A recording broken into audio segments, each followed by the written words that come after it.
जादुई नदी में पैसों की दुनिया। हे भगवान, आपने हमें इतना गरीब और असहाय क्यों बना दिया? क्या हमें खुशी से रहने का हक नहीं है? मेरी नौकरी भी चली गई, उसके बाद मालिक ने हमें घर से बेघर कर दिया। अब न खाने पीने के लिए कुछ है, न रहने के लिए। मैं अपने छोटे छोटे बच्चों को कैसे पालूंगा? अजी आप चिंता मत कीजिए, हम कुछ न कुछ कर लेंगे। वहाँ सामने एक नदी है, वहाँ एक झोपड़ी बनाकर रह लेते हैं। पानी का इंतजाम तो उसी नदी से ही हो जाएगा, खाने का भी ढूंढ ही लेंगे। माँ, हम बहुत देर से चल रहे हैं, प्यास लग रही है और भूख भी। हाँ माँ, मुझे भी। सुनिए जी, नदी के पास ही चलते हैं, बच्चों को प्यास लग रही है। ठीक है, चलो। फिर राजेश का परिवार उस नदी के पास जाता है। जहाँ राजेश एक बोतल में पानी लेने जाता है तो उसका पैर फिसल जाता है। अरे राधा के पापा, मुझे उन्हें बचाना होगा। बच्चों तुम यहीं रहना, हम आते हैं। जी माँ। कोई बचाओ, मैं डूब रहा हूँ। राजेश उस नदी में डूब जाता है। उसे बचाने के लिए कोयल भी चली जाती है और दोनों पानी के निचले हिस्से में पहुंच जाते हैं, जहां आसपास उन्हें गुलाबी रंग के 2000 के नोट के पेड़ और घर, या ये कहूँ 2000 के नोटों की, पैसों की ऐसी बनी हुई दुनिया होती है जैसा कि एक आम इंसान की बाहरी दुनिया होती है।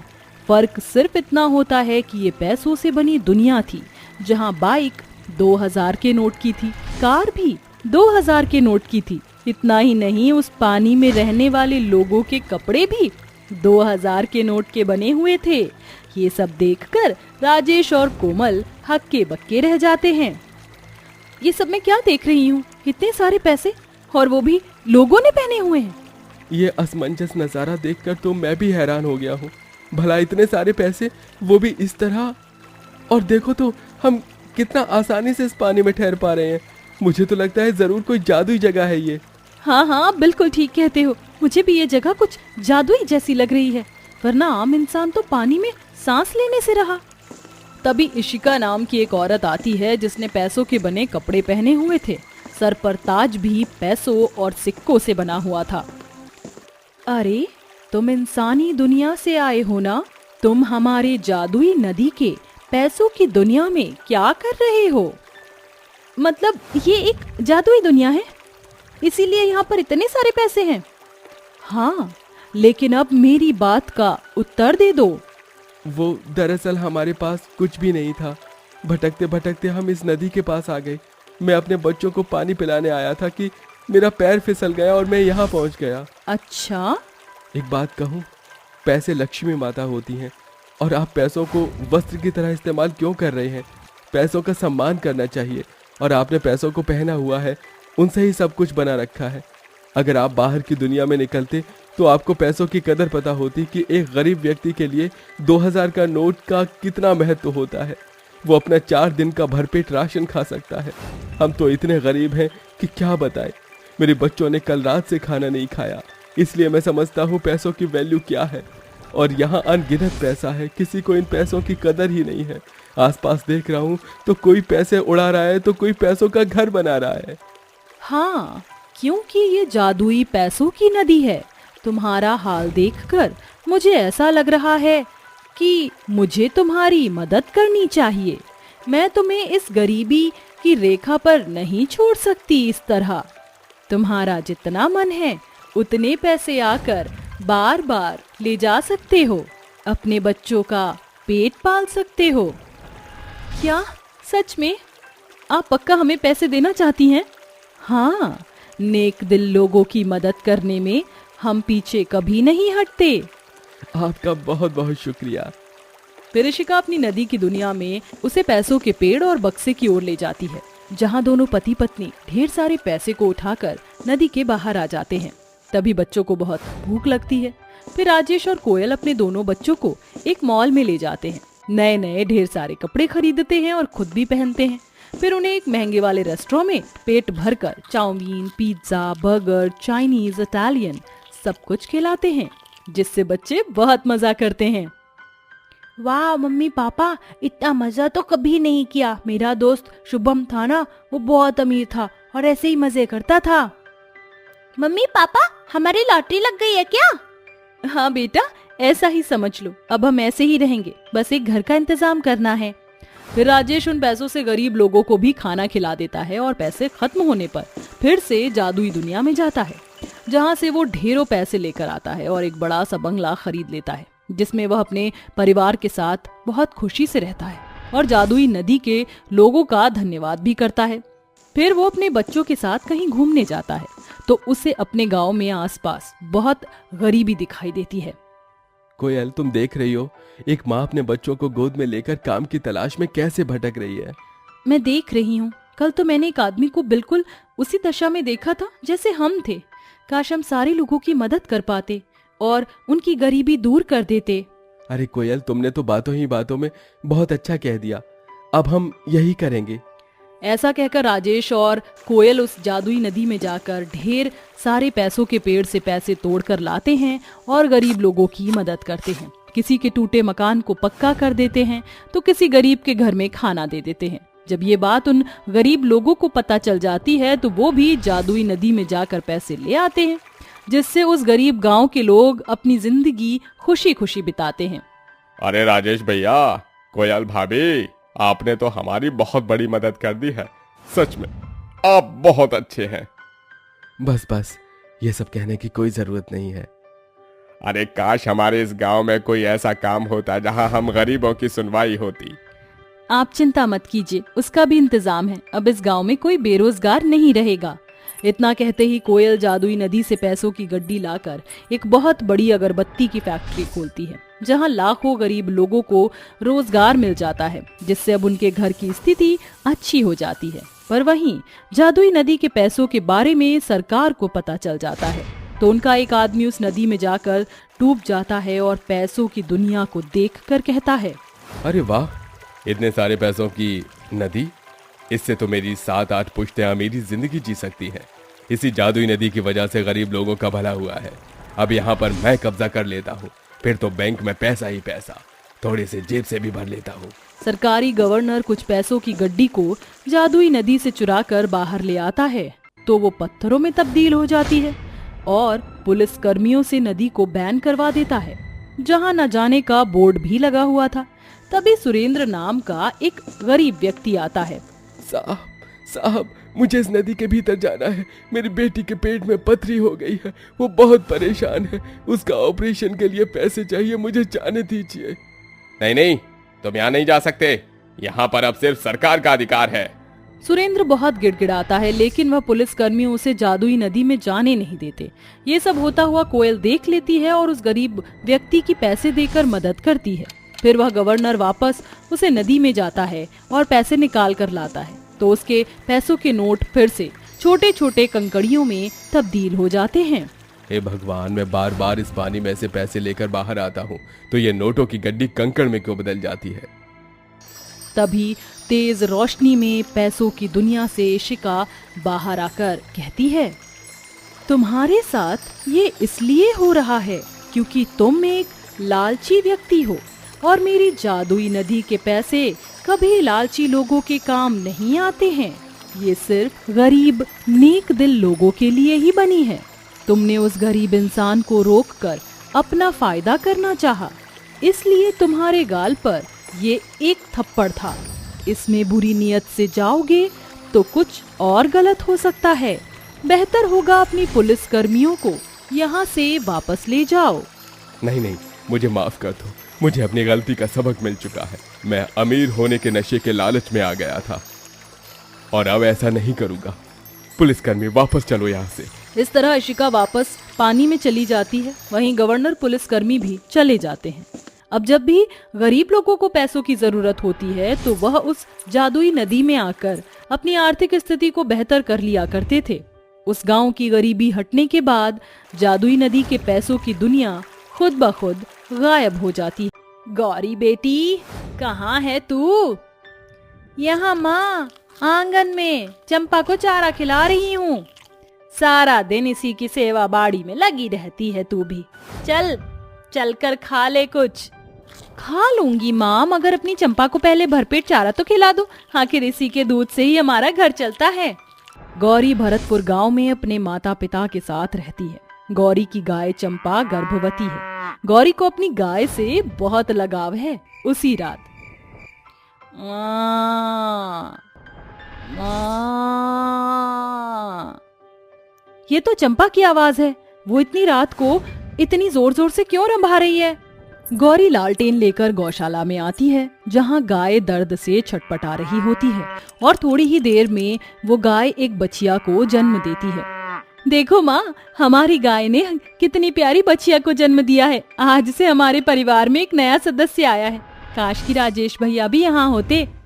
कुछ दिनों बाद राजेश अपनी पत्नी के साथ शहर से गांव आ जाता है। माँ, देखो कौन आया है, राजेश भैया। राजेश मेरा बेटा, आ गया तू?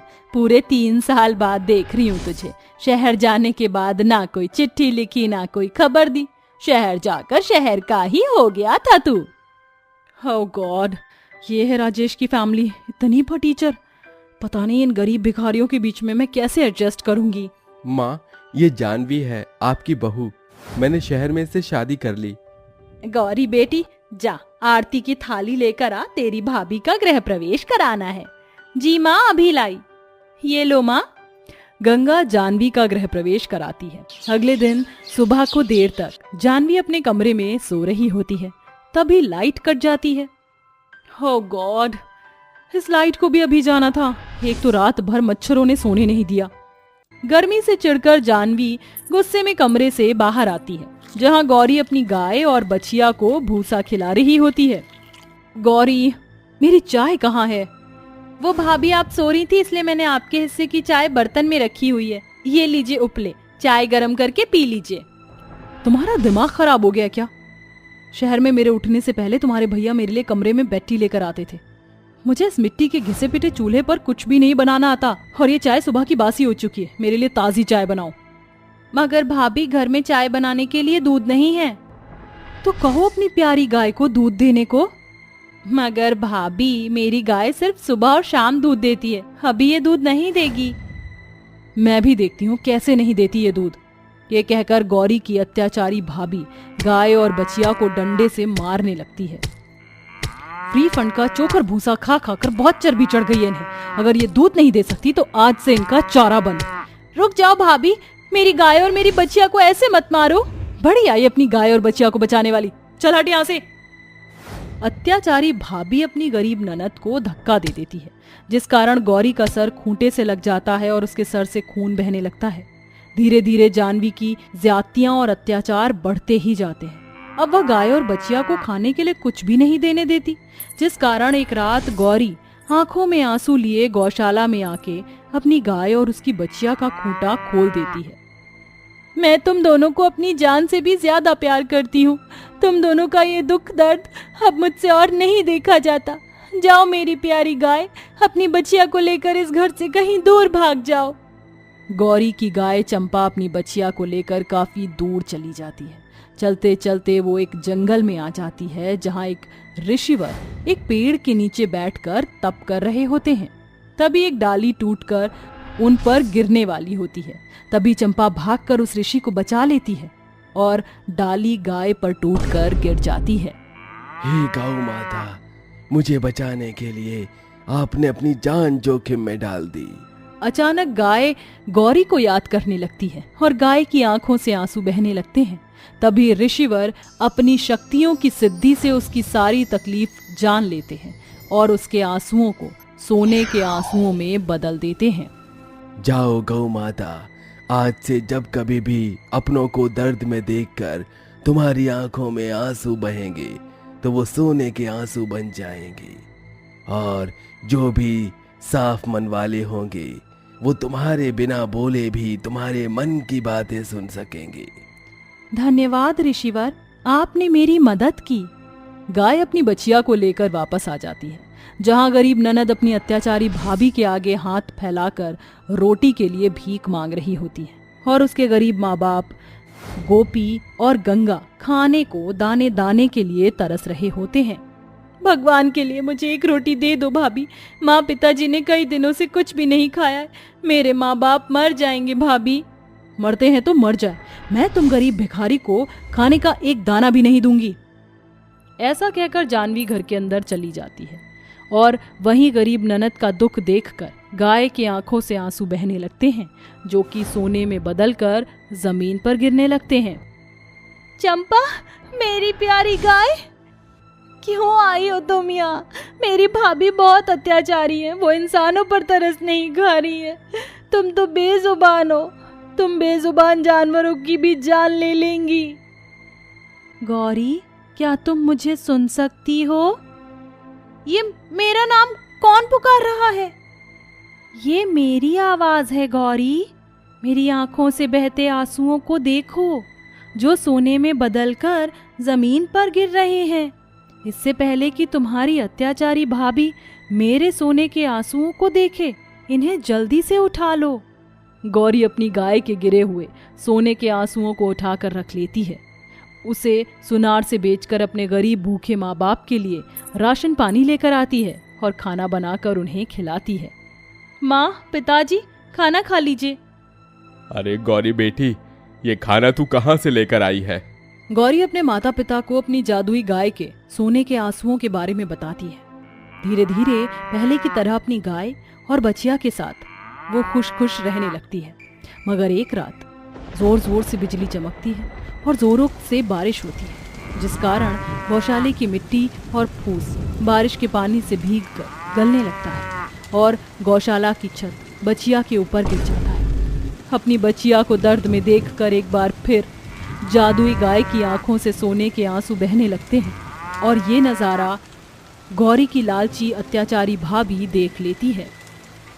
अच्छा, तो अब समझ में आया मुझे कि मेरी 2 कौड़ी की गरीब ननद खुद पर इतना इतरा क्यों रही थी। इसकी ये जादुई गाय इन गरीबों को सोने के आंसू देती है, इसलिए इनके दिन बदल गए हैं। अरे मुर्गी तो एक बार में सिर्फ एक ही सोने का अंडा देती है, मगर ये जादुई गाय तो सोने के आंसू देती है। अब मैं इसको इतना दर्द दूंगी कि ये खूब रोएगी और मुझे ढेर सारे सोने के आंसू देगी, जिन्हें बेचकर मैं लखपति नहीं करोड़पति हो जाऊंगी। अगली सुबह वह बेचारी गाय को चमड़े से बहुत मारती है। दर्द के मारे गाय अपने सींग हिलाते हुए गुहार लगाते हुए दर्द के कारण रोने लगती है।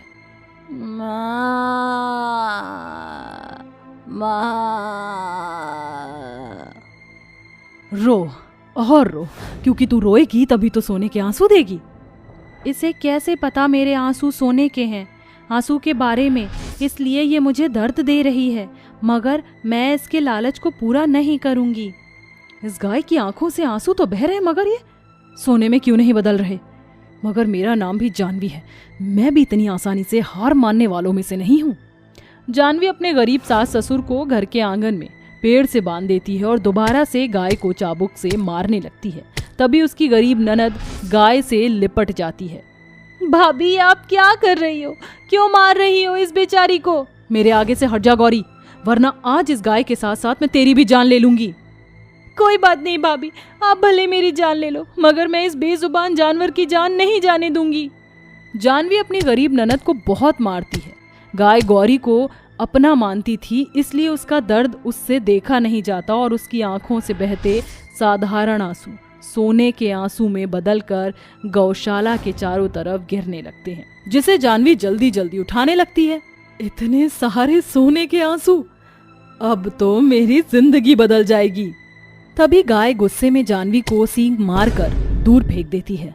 तभी गौरी बीच में आकर गाय को रोक लेती है। रुक जाओ मेरी प्यारी गाय, भाभी को छोड़ दो। तुम भी इनकी तरह बन जाओगी तो इन जैसे लालची इंसानों में और तुम में क्या फर्क रह जाएगा। इन्हें मत मारो। ये देखकर जानवी पछतावे से भर जाती है और अपनी ननद से माफी मांगती है। गौरी, मुझे माफ कर दो, मुझसे बहुत बड़ी गलती हो गई। मैं लालची हो गई थी, इसलिए इस बेजुबान जानवर को दर्द दिया। गौ माता, मुझे माफ कर दो। आखिर में गौरी और उसकी गाय जानवी के किए के लिए उसको माफ कर देती है और फिर सब खुशी खुशी रहने लगते हैं।